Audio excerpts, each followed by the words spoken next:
Evening, everybody. It's 6:08 on Tuesday afternoon, the 20th. Excuse me. And I'm going to try and make this a little bit quicker because I have a Zoom call to get onto. Okay, so the markets were pretty unimpressive. A 92-point rally in the Dow after the kind of declines we've had since last Wednesday is really not much. NASDAQ, which was down most of the day, closed up, but just $1.08. S&P up just under 4. Russell up 944, which was the big gainer of the day, and that was only 0.54%. And the biggest loser, down over 1.3%, was the Dow Jones Transports, down 181.60. We had all of those numbers this morning, the housing numbers. Housing starts declined on a month-over-month basis. On an annual basis, they were 1,427 units, and single units fell by 4% to 828. Building permits, which is a forward-looking number, also declined pretty dramatically, 11.2% month over month, and that's an annual rate of 1,342,000 versus expectations of 1,480,000, and permits for single unit dwellings dropped by 7.1%. Tomorrow we have MBA mortgage index probably down. Current account balance at 8:30. At 10 o'clock we have December consumer confidence and November existing home sales, and at 10:30 we have the weekly EIA crude oil inventories. We had earnings this afternoon from Nike and FedEx.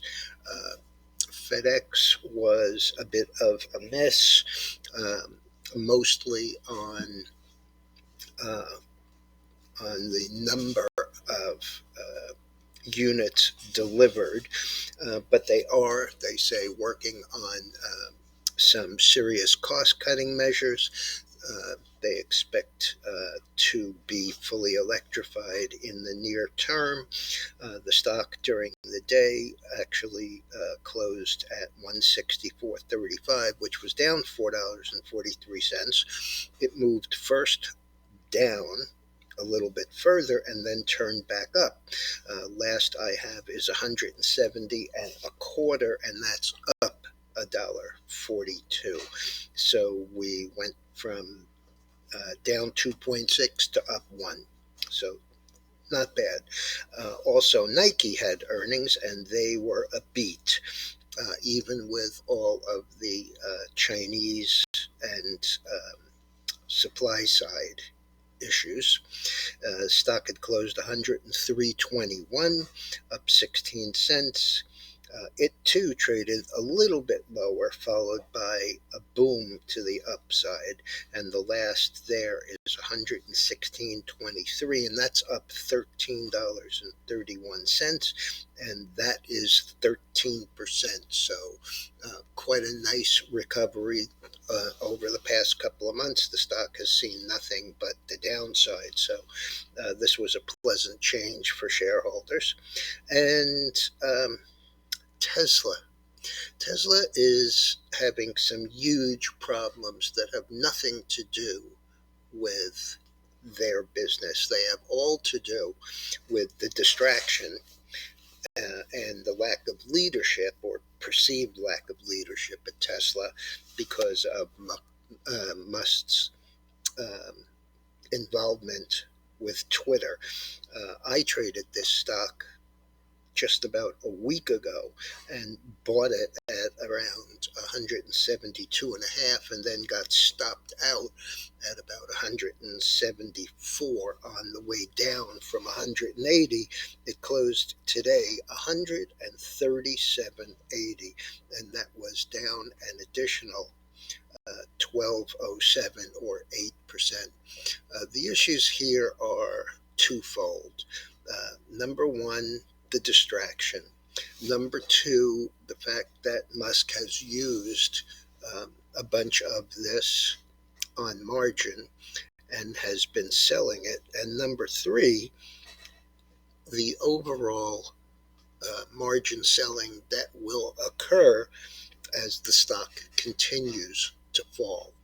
So really not a great situation. I am basically stand aside. I'm sure that it's getting very oversold and will bounce, but until they really make it clear that he's still in the car business and the space business and the solar business, um, and he's less distracted, this is going to be the way that it is. In the futures markets, chart on the screen is the silver, and I want to point out here, well, let's see, silver has just reopened, but for the day today, let's go to a daily so you can get the full benefit of this. We have a move today of 4.5% to the upside, still under that downtrend line that I just showed you. And it's actually been a pretty solid indicator, this downtrend line, since the top. But it really is outperforming the gold, which also was up pretty nicely. But remember, up 4.5% for the silver. Gold was up 27 and change, 27.70 at 18 and a quarter spot 40, and that move was up about 1.5. So 3 times the move in the silver than the gold. And if you recall, I've been talking about the relationship between the gold and the silver. Um, and the actual number today is, and I'll give it to you in a second, divided by 24. If you recall, we started with this at around 96 or 97 to 1.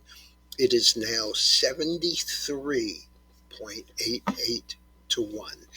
And that is a huge move. This was basically long silver, short gold, continues to work. Oil finished the day up 85 cents. Bitcoin up 345. The dollar was down 73 cents. That was more not so much related to interest rates here, because the bonds were also down almost 1 3/4. That is more a reflection of what the Bank of Japan did with the yen this morning. They raised rates from 1/4% to 1/2%. It was completely unexpected.